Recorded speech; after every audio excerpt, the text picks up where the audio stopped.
പിന്നെ ഞാൻ ഡ്രൈവിംഗ് പഠിച്ചത് കലാഭവനിലൂടെയാണ്. എന്നെ ആരും ഡ്രൈവിംഗ് പഠിപ്പിച്ചിട്ടില്ല കേട്ടോ. പക്ഷേ ഇന്ന് ഞാൻ ഓർക്കുന്നുണ്ട്, ഞാൻ കൊച്ചിൻ കലാഭവൻ്റെ വണ്ടി ഓടിച്ചിരുന്ന ജോർജേട്ടൻ, ജോർജേട്ടൻ്റെ വീട് വടുതലല്ല. അപ്പോൾ ജോർജേട്ടൻ പറയും, മണിയൊരു പണി, ഞാനല്ല ലീഡർ അന്ന് കലാഭവൻ്റെ, മണിയൊരു പണി എൻ്റെ അടുത്ത് വന്നിരുന്നോളൂ, ഞാൻ ഡ്രൈവിംഗ് പഠിപ്പിച്ചു തരാം. അങ്ങനെ ഞാൻ ഒരു ദിവസം നോക്കുമ്പോൾ എന്നെ സുഖമായിട്ട് ഞങ്ങൾ കൂത്തുപറമ്പ് സംഭവമൊക്കെ കഴിഞ്ഞ് എൻ്റെ ഒരു മാസം കഴിഞ്ഞിട്ട് ഞങ്ങളുടെ അവിടെ ക്രമസമാധാനത്തിന് വേണ്ടിയിട്ട് ഞങ്ങളുടെ ഒരു മിമിക്രിയും കാര്യങ്ങളൊക്കെ ഉണ്ടായിരുന്നു. അതിന് ഞാൻ പോയി തിരിച്ചു വരുമ്പോൾ എൻ്റെ അടുത്ത് പറഞ്ഞു, ഇവിടുന്ന് ഇഷ്ടം പോലെ ഓടിക്കാൻ സമയമുണ്ട്, ഓടിച്ചോളൂ എന്ന് പറഞ്ഞു. അങ്ങനെ ഞാൻ എൻ്റെ കാലിപ്പുറത്ത് ജോർജേട്ടൻ സ്റ്റിയറിംഗ് എനിക്ക് തന്നേക്കുന്നത്. ഞാൻ ഭയങ്കര ഹൈ സ്റ്റൈലിൽ ഓടിച്ചുകൊണ്ടിരിക്കുന്നത്. ജോർജേട്ടനും തന്ന് ഭയങ്കര ചിരി, ഓടിച്ചോ എന്ന് പറഞ്ഞു, വേഗം പഠിച്ചോളൂ എന്ന് പറഞ്ഞു. പിന്നെ ഒരു വെളുപ്പിന് 3-3:30 ഈ പോക്ക് പോകണം കേട്ടോ. ഞാൻ പിന്നെ കാണുന്നത് എൻ്റെ കയ്യിൽ സ്റ്റിയറിംഗ് ഉണ്ട്, പക്ഷേ ജോർജേട്ടൻ നല്ല വലിയ ബ്രേക്കും ക്ലച്ചും സാധനമൊക്കെ ജോർജേട്ടൻ്റെ കയ്യിലാണ്. അങ്ങനെയാണ് ആദ്യമായിട്ട് പറയാതെ കണ്ട് എന്നെ ക്ലച്ച് ഏതാ, ആക്സിലേറ്റർ ഏതാ, ബ്രേക്ക് ഏതാന്ന് പഠിച്ചിട്ട് വണ്ടി ഓടിച്ചു. കശ്മാവൻ ജില്ല ഒരെണ്ണം ഞാൻ കൊണ്ടുവന്നു വണ്ടിയുടെ കൂടെ തന്നെ. അതൊഴിച്ച് ബാക്കി അപകടങ്ങൾ വേറെ ഒന്നും ഉണ്ടായിട്ടില്ല. പിന്നെ എൻ്റെ വണ്ടി പോണ കണ്ടപ്പോൾ തന്നെ ആൾക്കാർക്ക് മനസ്സിലായി ഇതെന്തോ പന്തിക്കേടുണ്ട്, അതുകൊണ്ട് കുറച്ച് മാറി നിൽക്കാന്നുള്ള ലെവലിൽ. പക്ഷേ വണ്ടി കൃത്യമായിട്ട് എത്തിച്ചു. അങ്ങനെ പഠിപ്പിക്കാതെ തന്നെ ഡ്രൈവിങ്ങും പഠിച്ചു എന്നുള്ളതാണ് ഏറ്റവും വലിയ സത്യം. അങ്ങനെ കലാഭവനിൽ നിന്ന് അങ്ങനെ ഒരു പാടുണ്ടായി. പിന്നെ കലാഭവനിൽ നിന്ന് കിട്ടിയ കൃത്യനിഷ്ഠ, നമ്മൾ ഒരു സ്ഥലത്ത് ചെല്ലേണ്ട സമയത്ത് ചെല്ലുക, അങ്ങനെ പല പരിപാടികളുണ്ടാവും. പിന്നെ മിമിക്രിയിൽ ഏറ്റവും കൂടുതൽ കളിയാക്കുക ആക്ഷേപമാണല്ലോ.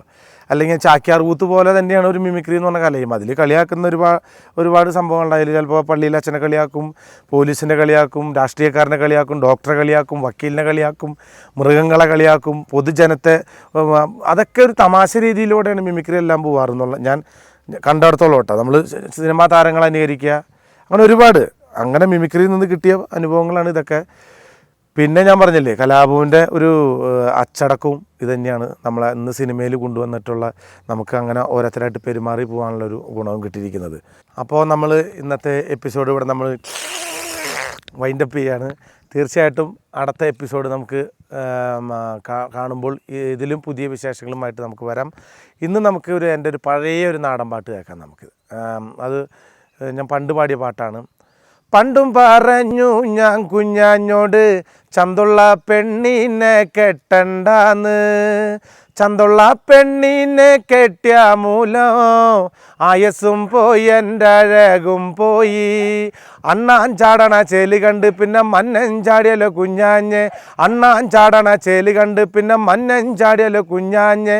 ആണിനോതിങ്ങണ പെണ്ണല്ലെങ്കിൽ പിന്നെ ജമ്മൻ തുലഞ്ഞില്ലേ കുഞ്ഞാഞ്ഞെ, ആണിനോതിങ്ങണ പെണ്ണല്ലെങ്കിൽ പിന്നെ ജമ്മൻ തുലഞ്ഞില്ലേ കുഞ്ഞാഞ്ഞെ. പണ്ടും പറഞ്ഞു ഞാൻ, എന്താ പറഞ്ഞേ, പണ്ടും പറഞ്ഞു ഞാൻ കുഞ്ഞാഞ്ഞോട് ചന്തുള്ള പെണ്ണിനെ കെട്ടണ്ടാന്ന്. അന്തിയൊരുങ്ങണ് ആദിയൊരുങ്ങണ് ആർക്ക് കാണാനാ കുഞ്ഞാഞ്ഞെ, അന്തം ചമയാണ് ആദിയൊരുങ്ങണ് ആർക്ക് കാണാനാ കുഞ്ഞാഞ്ഞെ. അന്തിക്കൊരുങ്ങി ചന്തേ പോണത് പെണ്ണിന് പാടുണ്ടോ കുഞ്ഞാഞ്ഞെ, അന്തിക്കൊരുങ്ങി ചന്തേ പോണത് പെണ്ണിന് പാടുണ്ടോ കുഞ്ഞാഞ്ഞെ. എന്നടാ